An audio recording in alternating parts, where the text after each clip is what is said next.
नरेंद्र मोदी ने तीसरी बार प्रधानमंत्री पद की शपथ ले ली है, लेकिन शपथ ग्रहण समारोह में अजित पवार गुट से कोई भी नेता शामिल नहीं हुआ। दरअसल एनडीए ने अजित गुट से प्रफुल्ल पटेल को राज्य मंत्री पद का ऑफर दिया था, लेकिन वो कैबिनेट मंत्री के पद पर अड़े हुए थे और इसे लेकर अजित गुट की नाराजगी जाहिर थी। लेकिन अब शिंदे गुट की शिवसेना में भी बगावत के सुर दिखाई दे रहे हैं। शिंदे गुट की शिवसेना के खाते में एक भी मंत्री पद नहीं आया है, जिसे लेकर वो नाराज बताए जा रहे हैं और नाराजगी की गूंज केंद्र में ही नहीं बल्कि महाराष्ट्र तक सुनाई दे रही है। महाराष्ट्र की सत्ता महायुति गठबंधन के हाथ में है। ऐसे में एनसीपी, अजित गुट और शिंदे गुट की शिवसेना अगर एनडीए से दूरी साध लेते हैं तो महाराष्ट्र सरकार बड़े संकट में आ जाएगी। तो वहीं विभागों के बंटवारे को लेकर खींचतान भी अभी भी जारी है। एक तरफ जहां टीडीपी और जेडीयू की मांगों ने बीजेपी की चिंता बढ़ा रखी है, तो वहीं अब उद्धव गुट की शिवसेना ने बड़ा दावा किया है। शिवसेना उद्धव गुट का कहना है कि टीडीपी ने अपने लिए लोकसभा के स्पीकर पद की मांग की है। इसके साथ ही टीडीपी ने बीजेपी के सामने एक और बड़ी शर्त रख दी है। टीडीपी ने अमित शाह को गृह मंत्री नहीं बनाने की मांग की है, क्योंकि उसे डर है कि अमित शाह अपना पुराना खेल शुरू कर देंगे और संसद में टीडीपी को खत्म कर देंगे। तो यही डर बिहार के मुख्यमंत्री नीतीश कुमार को भी है, इसलिए दोनों ने लोकसभा का स्पीकर पद एनडीए के नेता को देने की मांग की है। जिसके बाद चर्चाएं ये चल रही हैं कि एनडीए सरकार तो बन गई है, लेकिन सहयोगी दल ही आपस में सहज नजर नहीं आ रहे। ऐसे में यह सरकार कितने दिनों तक चल पाएगी। रविवार को राष्ट्रपति भवन में नए मंत्रिमंडल का शपथ ग्रहण समारोह हुआ। इसमें कई पुराने चेहरे तो कई नए चेहरों को जगह मिली। इनमें से ही एक चेहरा है केरल से बीजेपी सांसद सुरेश गोपी का। सुरेश गोपी केरल से इकलौते बीजेपी सांसद हैं। इसके अलावा सुरेश मलयालम फिल्मों का एक चर्चित नाम भी है। रविवार को तमाम नवनिर्वाचित सांसदों के साथ सुरेश गोपी को महामहिम ने केंद्रीय राज्य मंत्री की शपथ दिलवाई। इसके बाद सुरेश गोपी का बयान सामने आया है, जिसमें उन्होंने केंद्रीय राज्य मंत्री के पदभार से इस्तीफा देने की पेशकश की है। सुरेश का कहना है कि उन्हें कैबिनेट का हिस्सा नहीं बनना है, वो सिर्फ सांसद ही बने रहना चाहते हैं। सुरेश की दलील है कि राज्य मंत्री बनने से उनके कार्यभार पर असर पड़ेगा, लेकिन मात्र सांसद बने रहने से वो सांसद रहते हुए फिल्मों में भी अपना काम जारी रख सकते हैं। सुरेश गोपी के इस बयान की गहराई में झांके तो सच्चाई कुछ और ही निकलकर सामने आती है। दरअसल केरल सहित समूचे दक्षिण भारत में बीजेपी का जनाधार काफी कम है। इसलिए अगर ये कहा जाए कि केरल को केवल झुंझुना पकड़ाने के उद्देश्य से ये निर्णय लिया गया है, तो ये गलत नहीं होता।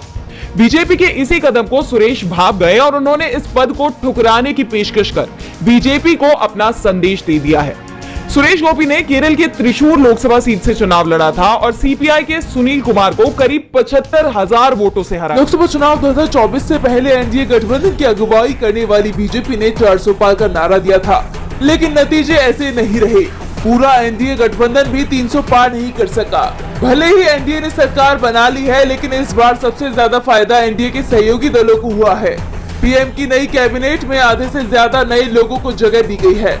पीएम मोदी के तीसरे कार्यकाल में सरकार से 37 मंत्रियों को हटाया गया है और इनमें कैबिनेट रैंक वाले 7 मंत्री शामिल हैं। इनमें स्मृति ईरानी, अनुराग ठाकुर और नारायण राणे प्रमुख हैं। पुरुषोत्तम रूपाला, अर्जुन मुंडा, आरके सिंह और महेंद्र नाथ पांडे ने भी दूसरी मोदी सरकार में कैबिनेट पद संभाला था, लेकिन रविवार को शपथ लेने वाले मंत्री परिषद में उन्हें बरकरार नहीं रखा गया। 42 राज्य मंत्रियों में से 30 को हटा दिया गया है। जिन लोगों को दोबारा नहीं चुना गया उनमें वीके सिंह, फग्गन सिंह कुलस्ते, अश्विनी चौबे, दानवे राव साहेब, दादा राव, साध्वी निरंजन ज्योति, संजीव बालियान, राजीव चंद्रशेखर, सुभाष सरकार, निशित प्रामाणिक, राजकुमार रंजन सिंह और प्रतिमा भौमिक शामिल है। मीनाक्षी लेखी, मुंजापारा महेंद्र भाई, अजय कुमार मिश्रा, कैलाश चौधरी, कपिल मोरेश्वर पाटिल, भारती प्रवीण पवार, कौशल किशोर, भगवंत खुआ और वी मुरलीधरन को भी मंत्रिमंडल में नहीं रखा गया है। हटाए गए मंत्रियों में से 18 चुनाव हार गए थे। अब सवाल उठ रहे हैं कि इन मंत्रियों को हटाने के पीछे कारण क्या थे। क्या बीजेपी के अंदर ही घमासान छिड़ गया है? इन नेताओं के संसदीय क्षेत्र में इनके खिलाफ माहौल बनना शुरू हो गया है, जिसका असर इन चुनाव परिणामों में भी देखने को मिला है। नई सरकार के गठन के साथ ही एक बार फिर राजनीतिक हलचल तेज हो गई है। संघ नेता शांतनु सिन्हा ने बीजेपी नेता अमित मालवीय पर चौंकाने वाले आरोप लगाए हैं। शांतनु सिन्हा ने बीजेपी आईटी सेल के मुखिया अमित मालवीय पर शोषण के आरोप लगाए हैं, जिससे सियासी पारा चढ़ गया है। कांग्रेस ने इस मुद्दे पर प्रेस कॉन्फ्रेंस की, जिसमें सुप्रिया श्रीनेत ने कहा कि एनडीए गठबंधन की सरकार और नरेंद्र मोदी को प्रधानमंत्री बने अभी 24 घंटे भी नहीं हुए कि बीजेपी के लोगों के काले कारनामों ने एक बार फिर सिर शर्म से झुका दिया है। शांतनु सिन्हा का कहना है कि अमित मालवीय बंगाल के 5 स्टार होटलों में और बीजेपी दफ्तर में महिलाओं का शोषण करता है। बीजेपी नेताओं में महिलाओं की आपूर्ति करने की होड़ लगी हुई है। सुप्रिया श्रीनेत ने इस पर कहा कि सवाल यह है कि बीजेपी की आईटी सेल है या अत्याचारियों का जमावड़ा। महिलाओं के खिलाफ होने वाले अपराध में हर बार आरोपी बीजेपी का नेता ही क्यों होता है? बीजेपी के पदाधिकारी पर गंभीर आरोप लगे हैं, लेकिन पूरी बीजेपी चुप है। ऐसे आरोपों पर खामोशी का सच क्या है? आखिर इस पदाधिकारी को क्यों और किसके कहने पर बचाया जा रहा है? नरेंद्र मोदी किस मुंह से महिला संरक्षण की बात करते हैं जब वो हमेशा संरक्षण आरोपी को देते हैं? इसके साथ ही कांग्रेस ने मांग की है कि आरएसएस के एक वरिष्ठ पदाधिकारी के बयान पर बीजेपी कार्रवाई करे। इस गंभीर मामले में निष्पक्ष जांच हो ताकि सच सामने आए। जब तक जांच पूरी ना हो, सत्तारूढ़ दल से जुड़े पद पर ये व्यक्ति ना बैठे जिस पर शोषण के आरोप हो।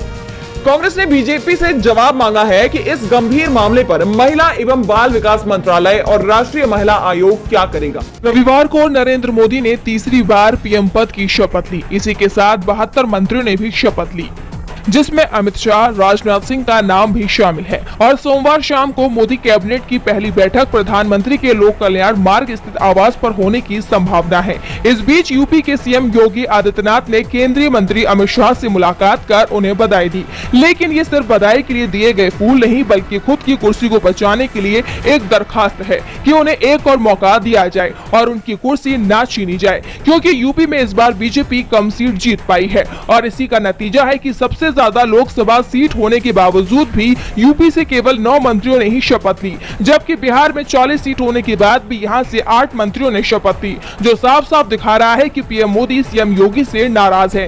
क्योंकि 4 जून को पीएम मोदी बीजेपी के राष्ट्रीय कार्यकाल में कार्यकर्ताओं को संबोधित कर रहे थे, तब भी पीएम मोदी ने हिमाचल, मध्य प्रदेश, दिल्ली, गुजरात जैसे राज्यों में बीजेपी के क्लीन स्वीप को लेकर मतदाताओं का आभार जताया, लेकिन अपने भाषण में उन्होंने उत्तर प्रदेश का नाम तक नहीं लिया। इसीलिए अपनी कुर्सी को बचाने के लिए योगी मंत्रियों से मिलकर अपनी सिफारिश करवा रहे हैं। बता दें कि योगी से नाराज सिर्फ हाईकमान ही नहीं बल्कि उनके साथी भी नाराज हैं, जिसकी बानगी तब देखने को मिली जब यूपी में सीएम योगी ने सभी विधायकों और नेताओं के साथ मीटिंग तो की, तब यूपी के दोनों सीएम नदारत रहे। तो वहीं एटा से हारने के बाद बीजेपी नेता राजवीर सिंह ने अपनी ही पार्टी पर बड़ा आरोप लगाते हुए कहा कि वास्तव में ये चुनाव वे हारे नहीं हैं, उनको बीजेपी नेताओं ने भीतर घात कर चुनाव हरवाया है, जो ये बता रहा है कि योगी से पीएम मोदी ही नहीं बल्कि विधायक भी नाराज हैं।